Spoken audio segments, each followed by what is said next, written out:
Hello दोस्तों, आज मैं आपको बहुउद्देशीय नदी घाटी परियोजना याद करवाने वाला हूं। और जितनी भी बहुउद्देशीय नदी घाटी परियोजना है मैं आपको सभी ट्रिक से याद करवाऊंगा। और आपको मैं बता देता हूं कि मैं जितनी भी आपको ट्रिक बताऊंगा उसका जो अंतिम अक्षर होगा वो आपको उस नदी को इंडिकेट करेगा जिस नदी पर वो बनी हुई है। तो चलो दोस्तों शुरू करते हैं और सबसे पहले पढ़ते हैं हम सतलज नदी पर बनी हुई बहुउद्देशीय नदी घाटी परियोजना है। दोस्तों इसकी ट्रिक है, इंद्रनाथ कल हिंद की खाड़ी में सत्संग सुनेगा। यानी इंद्र से तो बनेगा इंदिरा गांधी नहर परियोजना है, नाथ से बनेगा आपका नाथपा झाकरी परियोजना, कल से बनेगा कोलडैम परियोजना, हिंद से बनेगा सरहिंद परियोजना, खाड़ी से बनेगा भाखड़ा नागल परियोजना। खाड़ी से आप याद रखना खाड़ खाड़ यानी कि भाखड़ा, इस तरह से आप याद रख लेना यानी कि भाखड़ा नागल परियोजना। और सत्संग से बनेगा आपका सतलज नदी पर बनने वाली परियोजना है। तो दोस्तों जैसा कि मैंने आपको बताया, इस ट्रिक का जो अंतिम अक्षर है वो सत्संग है और सत्संग से आप याद कर लेना सतलज नदी पर बनी हुई परियोजना है। अगली नदी आती है चंबल नदी। तो चंबल नदी पर पढ़ते हैं तो इसका जो ट्रिक है वो लिखी हुई है, राणा का चावल बाहर गंगा के कंबल में। यानी कि राणा का चावल, राणा से बनेगा राणा प्रताप सागर परियोजना, चावल से बनेगा चंबल परियोजना, बाहर से बनेगा जवाहर सागर परियोजना, गंगा से बनेगा गंगा सागर या गांधी सागर परियोजना। इस गंगा सागर परियोजना का दूसरा नाम गांधी सागर परियोजना भी है। और कंबल से बनेगा चंबल नदी पर बनने वाली परियोजना है। आगे की जो नदी है वो है नर्मदा नदी। यानी कि नर्मदा नदी पर बनने वाली बहुउद्देशीय नदी घाटी परियोजना है।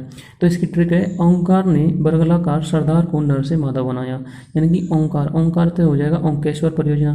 बरगलाकार यानी कि बरगलाकार से आप बर्गी कर लेना, यानी कि बरगलाकार बर्गी, देखो सेम सा है थोड़ा सा, तो आप यहाँ से इसको याद कर लेना। बरगलाकार से हो जाएगा बर्गी परियोजना, सरदार से सरदार सरोवर परियोजना, नर से हो जाएगा नर्मदा सागर परियोजना, जो नर्मदा नदी पर ही नर्मदा सागर परियोजना भी है। और मादा से हो जाएगा नर्मदा यानी कि नर्मदा नदी पर बनी हुई परियोजना है। अगली परियोजना आती है दामोदर नदी पर बनी हुई परियोजना है। इसकी ट्रिक है, पंचकोला में दुर्गा के दामाद को दमा हुआ। पंच से बन जाएगा पंचेत बांध परियोजना, कोला से कोलार डैम परियोजना। याद रखना कोलार से हो जाएगा कोलार डैम परियोजना। और एक कोलडैम परियोजना है, जो कोलडैम परियोजना है वो आपकी सत्संग वाली यानी कि सतलज नदी पर बनी हुई है। तो आप इसको याद कर लेना, कोलार से यानी कोलार डैम परियोजना, और एक है कोलडैम परियोजना। तो कोलडैम परियोजना और कोलार डैम परियोजना दोनों ही अलग अलग हैं।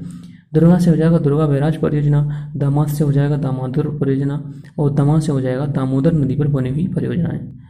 आगे पढ़ते हैं ताप्ती नदी पर बनी हुई परियोजना है। इसकी ट्रिक है, ऊंचाई में कड़ा तापमान। यानी जैसे हम ऊंचाई पर जाएंगे तो वहाँ पर हमको तापमान यानी कड़ा यानी ज़्यादा लगता है। तो इसकी ट्रिक है ऊंचाई पर कड़ा तापमान।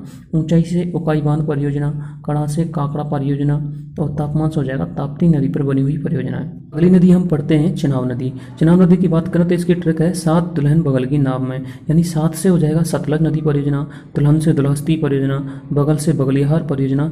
बगलिहार परियोजना जो है भारत और पाकिस्तान की मिक्सचर परियोजना है। नाव से हो जाएगा चिनाब नदी पर बनी हुई परियोजना। अगली नदी आती है दोस्तों गोदावरी नदी। गोदावरी नदी की ट्रिक है, जायफल पहुंचा गोद में। यानी कि किसी ने जायफल फेंक के दिया था तो उसकी गोद में जा पहुंचा है। तो इसकी जायफल से हो रहा है जायकबाड़ी परियोजना, पहुंचा से हो जाएगा पोचमपाद परियोजना, और गोद से हो जाएगा गोदावरी परियोजना। दोस्तों आज की वीडियो में इतना ही काफ़ी है। अगली वीडियो में आपको 10-15 परियोजनाएं और याद करवाऊंगा। तो कुल मिलाकर के आपको 6-7 परियोजना तो आज की हो गई, 10-12 परियोजना कल की हो जाएंगी, तो आपको 15-20 परियोजना याद हो जाएंगी। दोस्तों आपको करना क्या है, बस आपको मेरे चैनल को सब्सक्राइब करना है और आपको बेल आइकन को प्रेस करना है ताकि जो अगला नोटिफिकेशन है वो आपको आपके मोबाइल पर मिल जाए। धन्यवाद दोस्तों, मिलते हैं नेक्स्ट वीडियो में, तब तक के लिए जय हिंद।